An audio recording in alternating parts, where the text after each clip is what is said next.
Hello friends. Now I'll talk about how to study mysticism. The lecture is divided into 3 sections. First, I will discuss the background of the concept. Then, I'll be giving the critical overview with reference to mysticism. Finally, I would explain the concept of mysticism with reference to other allied concepts. Therefore, the objective of this module is to make the readers aware of the concepts allied with mysticism, as there is a tendency of confusing mysticism with religion, occultism, spirituality, Gnosticism, and esotericism. Therefore, it is to be understood with reference to these concepts.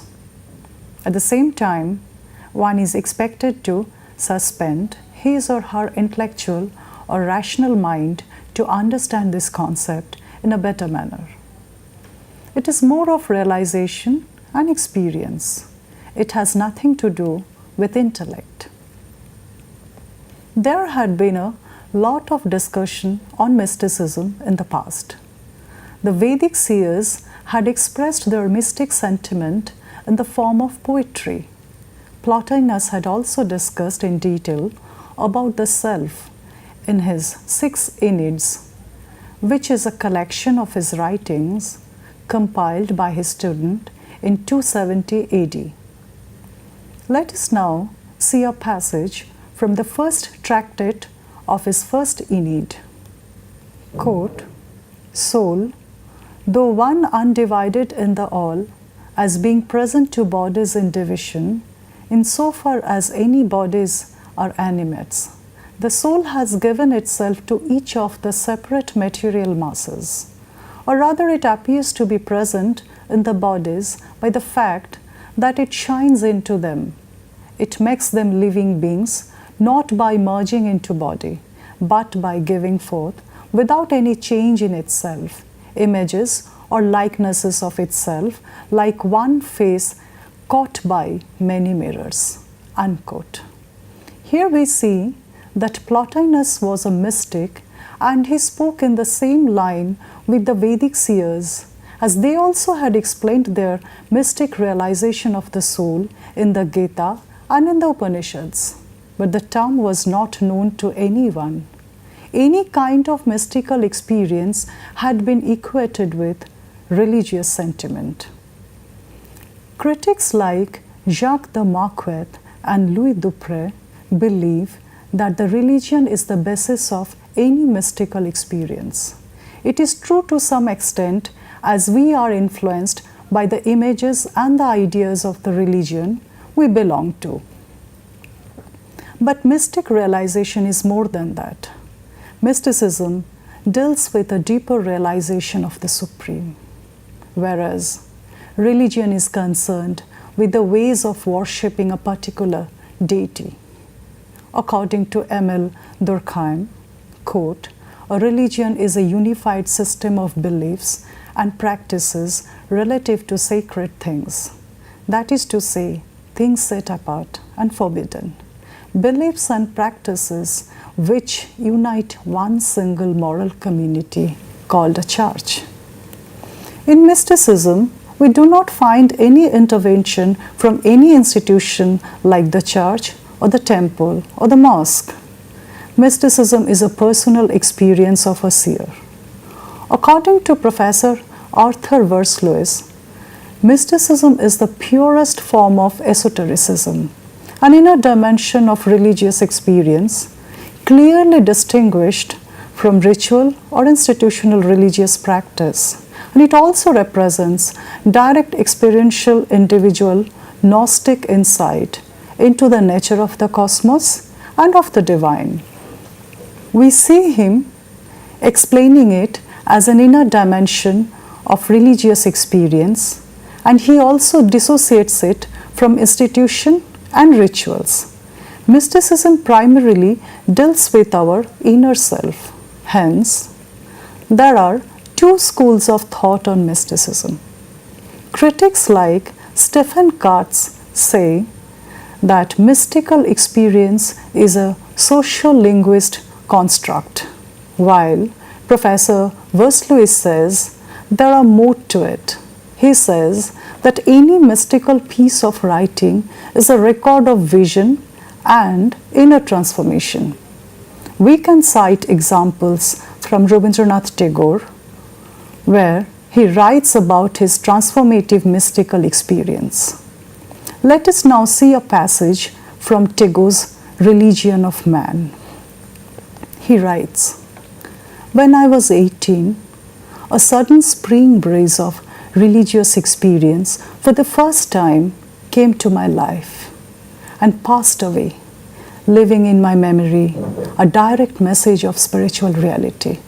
One day, while I stood watching at early dawn the sun sending out its rays from behind the trees, I suddenly felt as if some ancient mist had, in a moment, lifted from my sight, and the morning light on the face of the world revealed an inner radiance of joy. The invisible screen of the commonplace was removed from all things and all men, and their ultimate significance was intensified in my mind. And this is the definition of beauty. That which was memorable in his experience was its human message, the sudden expansion of my consciousness." With reference to the quoted passage from Rabindranath Tagore, we can say that the mysticism is not fully a sociolinguistic phenomenon, but the language helps the mystics to transcribe their thoughts. Therefore, we can say that the language and the cultural upbringing of a mystic influence his or her thought process, but we cannot ignore the transformative and the intuitive experience that the mystic undergoes. Similar passages of mystical experience are evident in the writings of Bernadette Roberts, Sufi mystics, Paulo Coelho, Walt Whitman, Swami Vivekananda, and Sri Aurobindo. Bernadette Roberts, in her book entitled What is Self, talks about no self state, that there is ultimately a state of no ego. I quote, "What characterizes the unitive state is the love, charity, and compassion of egoless giving and living. But what characterizes the no self condition is the knowledge of the ultimate truth as it lies beyond all self." Unquote. This state of no self is the condition for a mystic to realize the supreme. Now, let us move on to discuss the concept of mysticism with reference to other allied concepts like religion, spirituality, esotericism, Gnosticism, and occultism. First, we have to keep in mind that mysticism has nothing to do with religious rituals, scriptures, theology, and sacrament. Mysticism is the art of union with the divine, or the truth, or the reality. Many critics equate it with esoteric knowledge. The word esoteric has derived from the Greek word esoterikos, meaning within, or the secret teaching.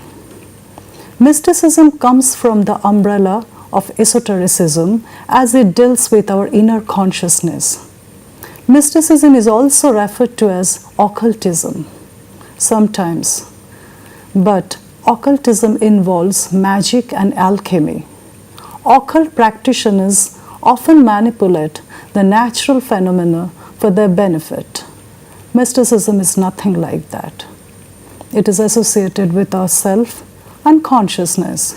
It starts with an all-embracing love for the creation. Even mysticism is not related to Gnosticism. A Gnostic believes that this world is a place of pain and suffering.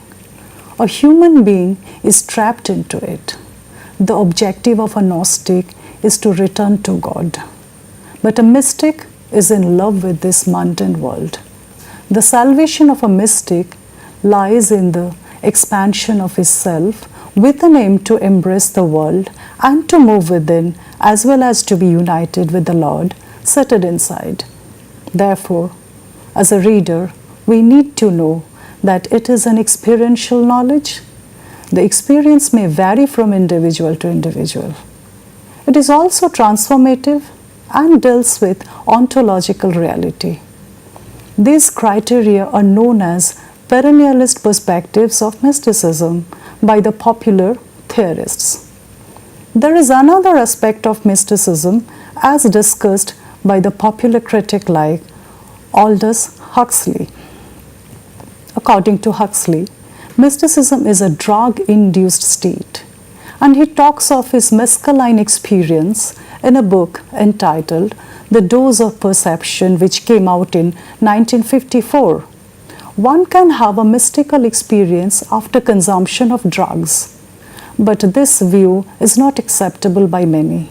As we know, drugs and alcohol will never transform one's consciousness, and the state of intoxication does not lead one to the state of cosmic consciousness and union with the divine. Rather, one loses self-control in the drug-induced state. Mysticism lies on the borderline of spirituality, and it makes one prepared for the spiritual realization. So, you have to be cautious about the implications of the allied concepts while studying mysticism. It is more of intuitive experience concerned with individual perception. Thank you.